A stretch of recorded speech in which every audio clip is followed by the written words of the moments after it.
Get in line. What it takes to become a great line producer. Coming up on BTS Raw Chats. This is BTS Raw Chats. BTS Raw Chats. Where real media creators chat after hours. We don't give away raw files. We give you the raw, behind-the-scenes chatter of the photo and video production world. The Raw Chat starts now.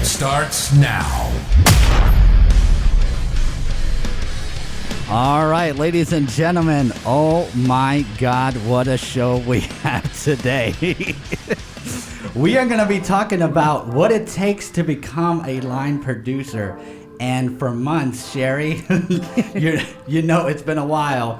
I've been wanting this one man to come in and talk with us on BTS Raw Chats. Yes, you have. This is the man, the myth, the legend.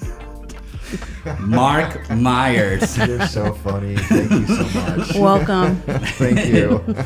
We are real media creators talking about what really happens within the production industry. We want this show to help others out there learn how to deal with the day-to-day things of what really happens behind the scenes.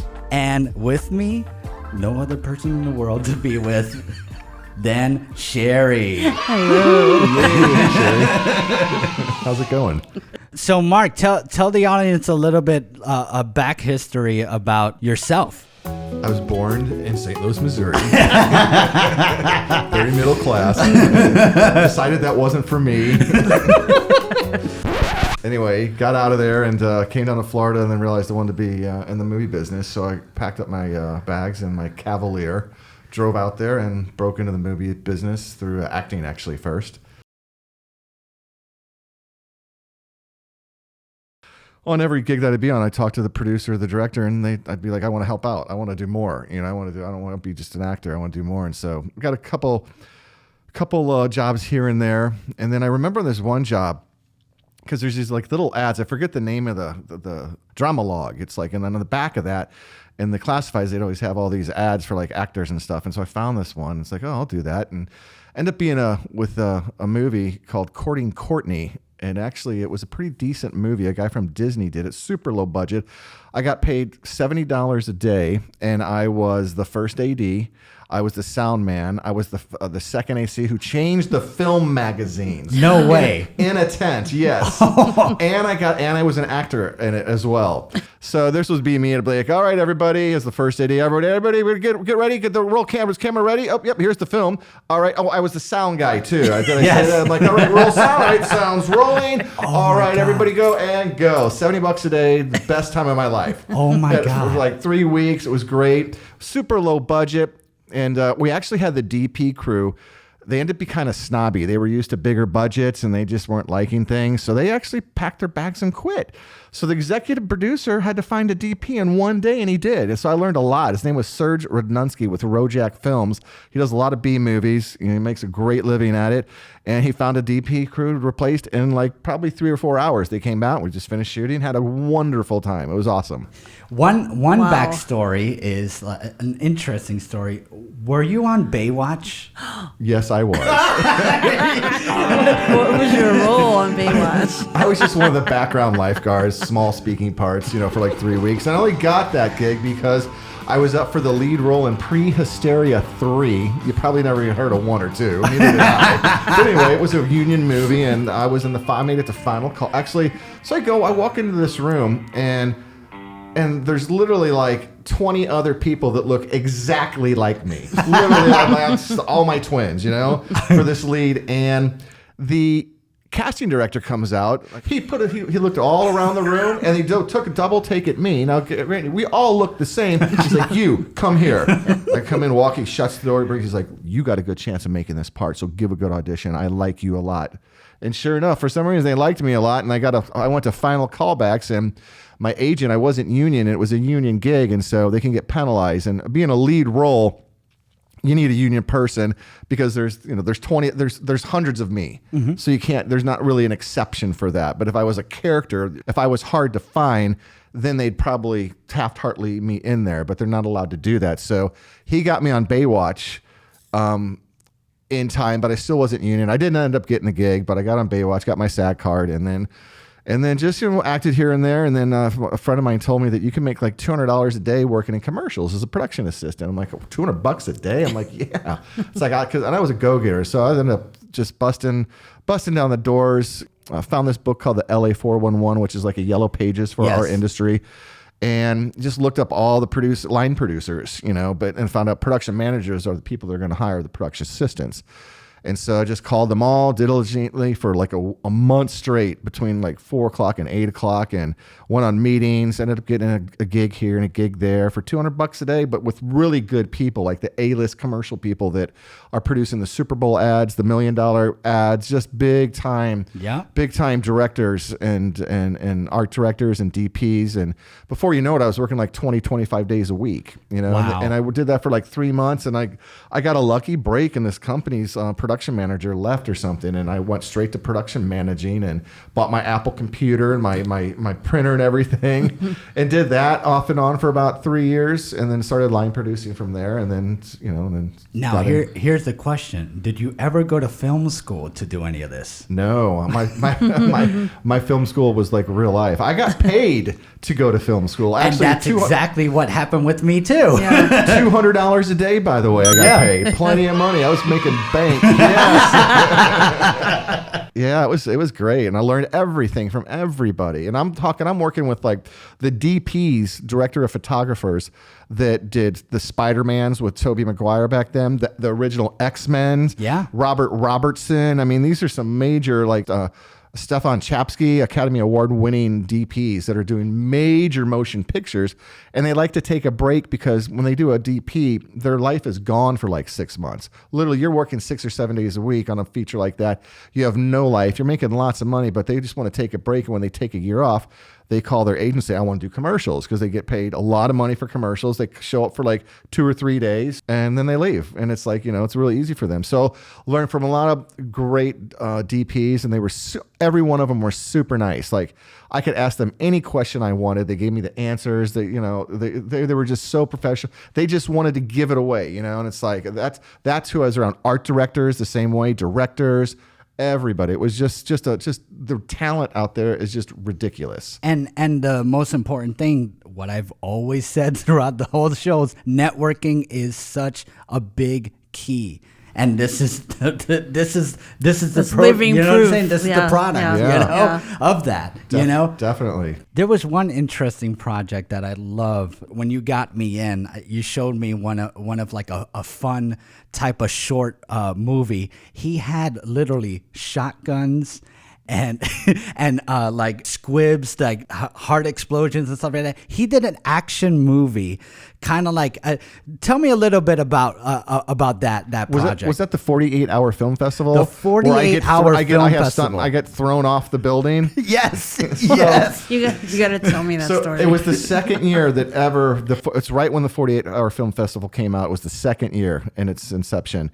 And we were in Los Angeles, so we were the Los Angeles ones. And it's like, okay, I was heavy into line producing and production managing at the time, and we did lots of stunts. We had big budget stuff. We were shutting down freeways. We were blowing up stuff. We had stuntmen all the time. We were just crazy, insane, fun kid stuff, And so I was determined. I got my crew together and said, hey, we're going to do the 48-hour film festival this year. We're going to do it. And I got my crew together. We're all excited. I go, we're going to put stunts. So whatever we get, we're doing stunts, and more stunts. And so what you do when you go there, at least back then, I don't know what they do now, but I had to get up in front of a crowd of people, hundreds of people, because the representative of your crew, that was me, and all the other representatives would go up there, and they had to stick their hand in a jar and pull out what your genre was. And of course, I'm stunt. And of course, I pull out the genre, and you have to read it out loud. I'm like, I got the musical. And that's exactly what the crowd did. The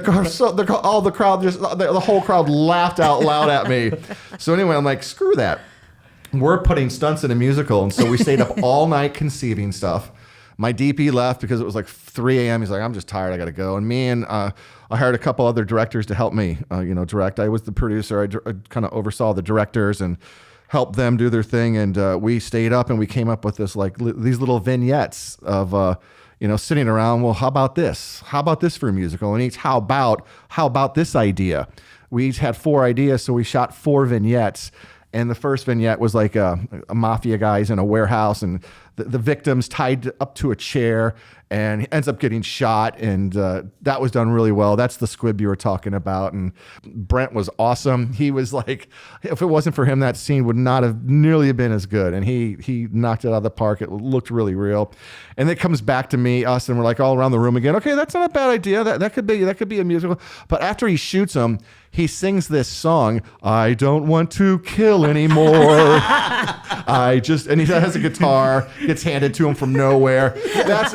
And that was a good laughing point, actually, because when the crowd saw that scene in the theater when we were playing it, they loved it. I'm like, all right, we got this. Yes. The crowd is liking this movie. And then I come up, I'm like, oh, no, we don't want to do that. We want to do like stunts. It's like, I want to be on a rooftop, and then it translates into a rooftop. We have all these like stuntmen in black ninja suits, and there's like me, this blonde, long-haired, out of shape, producer type on top of the roof. All these stuntmen taught me how to do things and how to duck. And so I would like duck, it'd be obvious, and they would fly like 3 feet over me.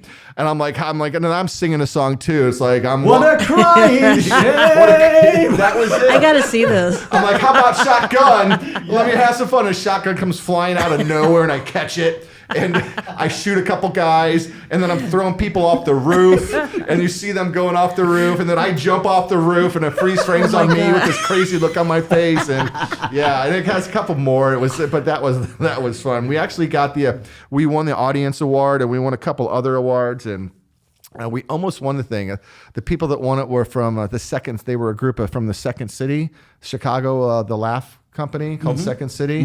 Theirs was all perfectly spot on. Like you had to have like you had to put a suitcase somewhere, and we had one there, but it was just there. It didn't have much motivation. Everything was like, theirs was scripted really well. And I remember him when he won, he's like, Jesus, the guy that won it from Second City, he comes up, he's like, God damn, I thought I was going to lose to the musical. I don't know how we won this, but thank you, musical. You guys rock. Can we still find this? Yeah, I have it somewhere. If you look, it's called How About Now, like How About Now. It might be on YouTube. It's somewhere deep buried in YouTube. I always ask my friend Marlon, who was in it. I've always wanted to do the 48-hour film project. Yeah, it was we should fun. do that. You get some really bad ones, like for the one bad, and not trying to knock on it. I'm not gonna, because it was just bad. It's like, and I felt bad for the actress, and so it was they shot this thing. It was going to be a drama, and it was like probably like 7 minutes long, and she had her crying scene, and she literally cried for like 5 minutes of the 7-minute movie. And it kept going on and on like the Energizer Bunny, It just wouldn't stop, to the point where the audience started laughing.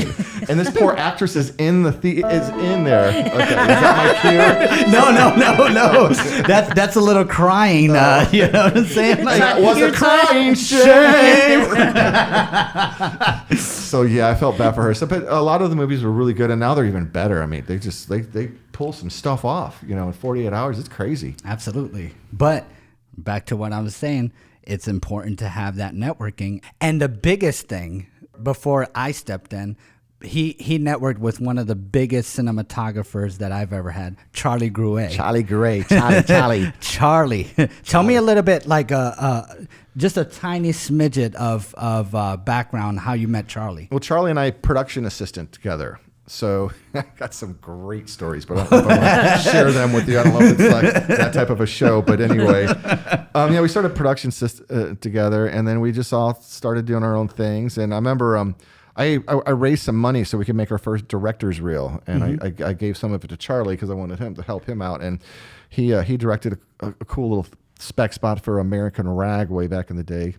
And so that's how I met him, and he's grown into an amazing DP. He's DP'd for Saturday Night Live. Yep, and he's DP'd for HBO. Yep, right? Yep. He's also DP'd many of Mark's commercials. What's the there's a show about a guy who sells weed and he drives around on a bike.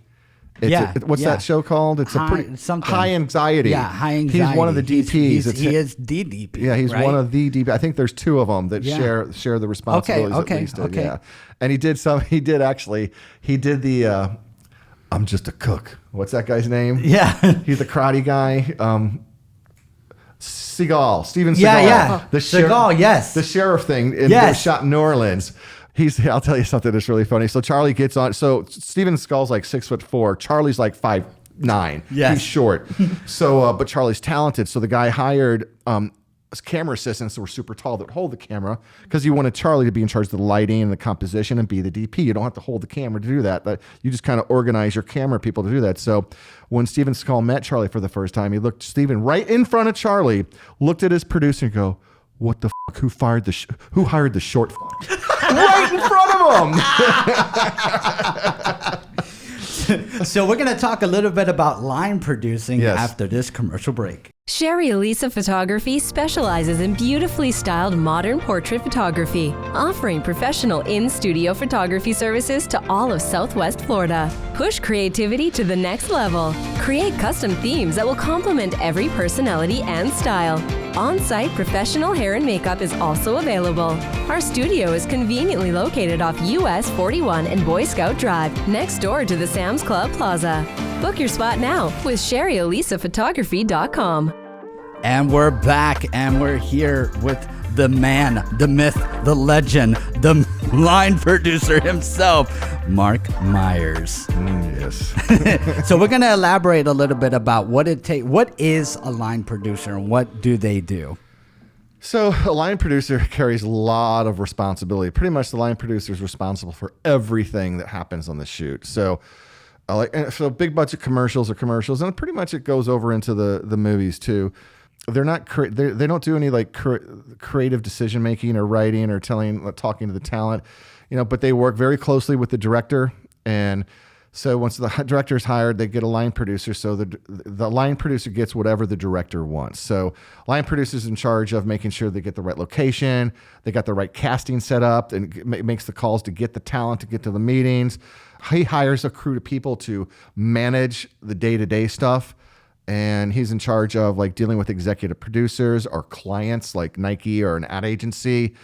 He's in charge of getting the storyboards together. So, and a really good line producer, a director will like let go and say, "Hey, we have this job. These are my thoughts," and then just let the line producer actually get creative. If you have a really good relationship with the director, line producer has an opportunity to make some decisions and actually even make some decisions on the shot. But ultimately, they're in charge of the budget. And if anything goes wrong on that set, it's the line producer's responsibility. They're in charge of everything, all the money, everything. So they're in charge of hiring everybody. Was there one particular story that you could share that was a nightmare, since this is behind the scenes? Was there one particular story? You don't have to name names or anything like that. So tell us. Yeah, I found a good group of people, so I don't have a lot of horror stories, but I'll tell you a funny one and a quick bad one. So I was with the Japanese crew once, and we had to do this ham commercial, and we had to shoot. And the Japanese It's culture, already funny. everybody's in their culture. Everybody's afraid to make a decision, so they don't make a decision. So what I had to do, I had to permit all of I literally permitted half of the state of California, Northern California, and half of the state of Oregon, the southern part of state, because they didn't know where they wanted to go. They just wanted to go and just like make a decision at the last second, and that's fine. Worked probably like 20 to 22 hour days in a row. Wow. And so I went back, we're finished it, brought the budget under like $900,000, like a $2.5 million budget. I brought it in at like 1.6.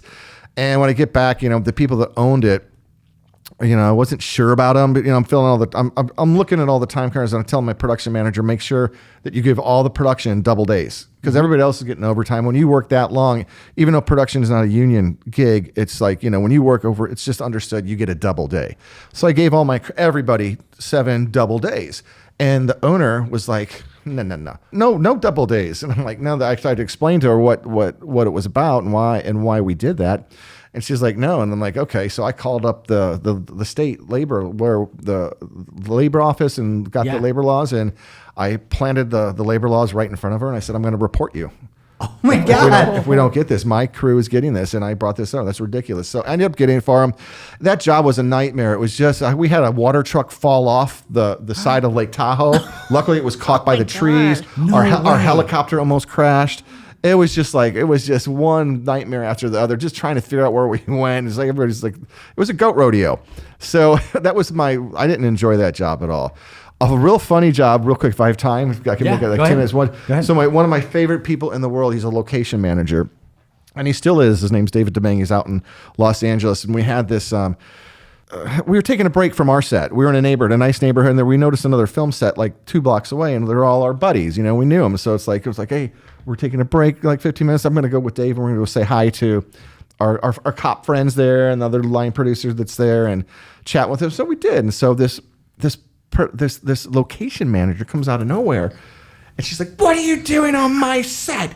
Blah, blah, blah, blah. And we're just like talking to Rob and Fritz here. They're our cop friends, and it's like, and she's like, "This is cool." And line producer ended up leaving because he had to get called back to be on the set. And so he just started yelling at my friend David, my location manager. Oh my God! And we're like, all right. And then she went like this. She's like, "You get off my set now," to him. And he freaked out. And he's like, he gorillaed, grilled up on her like this, and be like, "You know what you are? You're a you're a and just hunted her out, and we walked off. You know, I grabbed him, like, "David, you can't do that. I don't care what she's doing to you." And then we walked back, and all of a sudden, as I get back, I'm like, all right, so I got to go back, and I turn on, here she comes.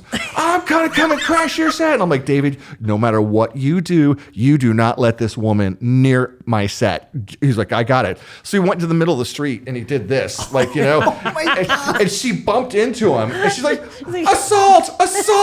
This guy's assaulting me. And he's not doing any amateur, like spreading it like this, just trying to block her.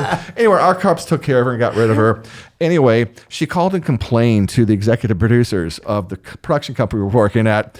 And it's like, and we were a really tight group. So the directors and my executive producer and me as the producer, super tight. We all thought it was hilarious. You know, I told them all about it. And we were a bunch of like, we're pretty laid back and loose and don't mind a little trouble. Yeah, all right. yeah. So the executive producer comes, he's like, and there's like 2 of them, other executive producers, like, listen, and these are the owners of the company. I was like, "Hey, this lady called. You need to call and apologize to her." And David's like, and I'm like, all right, we can do that. And so me and the directors went, "Listen, you have to call and apologize. That's all you got to do. Just do that, and we'll be in the clear, and we'll just get this over." He's like, "Okay, fine." So he gets on, and we're all watching. He's on the phone. He's like, "Hi, this is David." And she's like, "I know who you are, you piece of shit." Just starts yelling. She's like, "I just wanted to call and say I'm sorry." She's like, "I don't accept your apology." Blah, blah, blah. And he clicked again. He's like, "You know what? They made me call and apologize to you. I take it all back." Click. Like, well, that went well. They made me apologize. I take it back. Click. Anyway, to be a line producer, the biggest thing with line, you have to babysit everybody, and I'm talking like 5 to 10 agencies, sometimes 5 to 10 clients. Not so much the crew. You got to take care of your crew, but these people, like, they're just ridiculous. So you're always putting out their little personal fires too. "Oh, can you make me a nail appointment?" Or you know, can you actually, Really? can you bring some vodka on the set? Make sure there's vodka on the set at 7 a.m. for agency people so they can be drinking at 7 a.m. in the morning. But you're responsible for all this. And so, and it's really a show. And if you're a good line producer, I had fun with it, like full service salon. I didn't mind doing stuff like that. I did everything. You know, I flew in Philly cheesesteak sandwiches from Pat's in Philly. You know, you can fly them in for my crew. They loved it, you know. And so it's like, it takes a little bit, it's not for everybody, and it can get really insane and overwhelming if you're not organized and you don't have people that know how to put out fires that before they even get to you, you don't need to worry about. But everything you're responsible for, it's pretty crazy. You know, I don't drink coffee, but a lot of line producers drink coffee just to get the energy. I had that naturally, but you need a lot of energy, you need a lot of focus. And you got to watch everything. You got to have hot eyes 360 degrees around you because you got to watch everything. And, you know, people want to take your job, you know, but, you know, you have to be good enough to be like, yeah, well, then come on, join us and help us out. Exactly. And take my job. And, you know, it's like, so, but, you know, it just takes a lot of, it can be very stressful. You know, it could be really stressful. But if you have a good director and a company and executive producer you're working with, and it's less stressful. And it was easy for me. If you had to take one tip, what would you give somebody that's looking into doing line producing? Well, I would say start as a production assistant. Learn from the ground. Because as a line producer, you need to know where's my walkie. You need to know how to work a walkie. You need to know that what truck is carrying what equipment, where to pick up that equipment. You have to have knowledge of since you have to have knowledge of everything, and you're responsible for everything that happens on that set.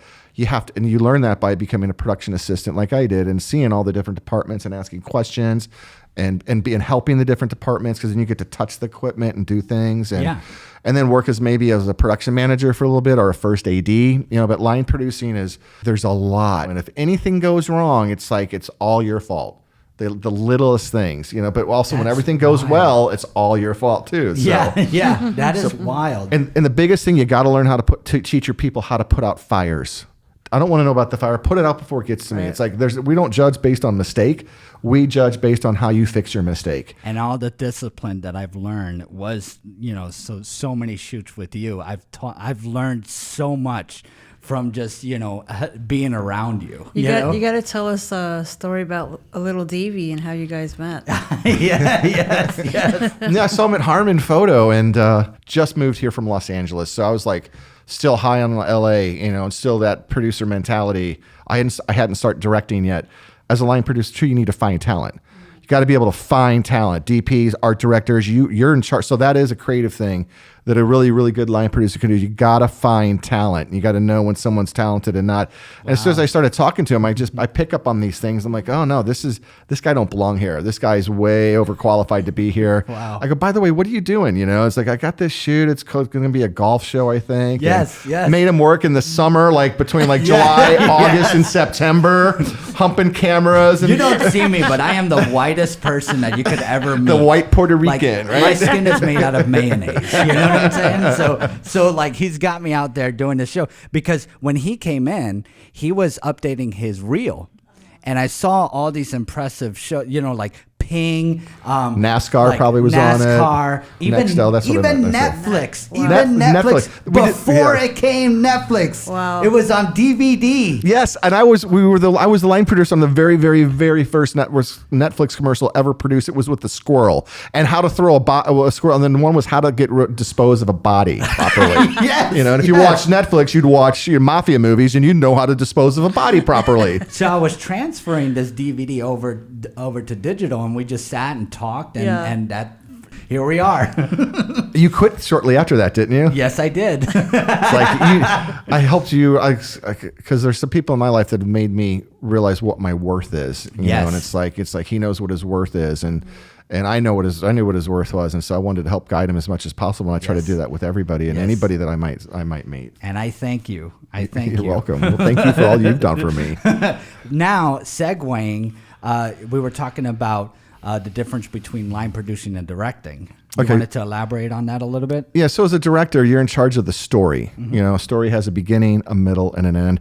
You're in charge of casting that too. You're in charge of putting the creative pieces together. Okay, if I have a story, now once I have the story, what person or persons out there are going to be able to best tell that story, right? And and how are they going to be, and are they going to have enough depth? Are they going to have the talent to do that? So as a director, you have to. That's the most important thing: knowing story, working with the writer, knowing how you're going to story tell through that script, and casting the right cast that can help you do that for your vision. Mm-hmm. And so when I do it, it's like I'm doing a piece right now. It's like I'm shooting a lot of stuff, and the way I do it sometimes is more of improvised. It's like I just start shooting. I have a general idea what the story is, but now I see every shot after every shot, how we transition, what's going to be said next, what scene needs to happen, because a scene has to lead to a scene that has to lead to a scene. It needs to have an arc, like I said, beginning, middle, end. So the difference between a director and line producer is more in charge of the money and the organization and the responsibility for the entire set, including the director,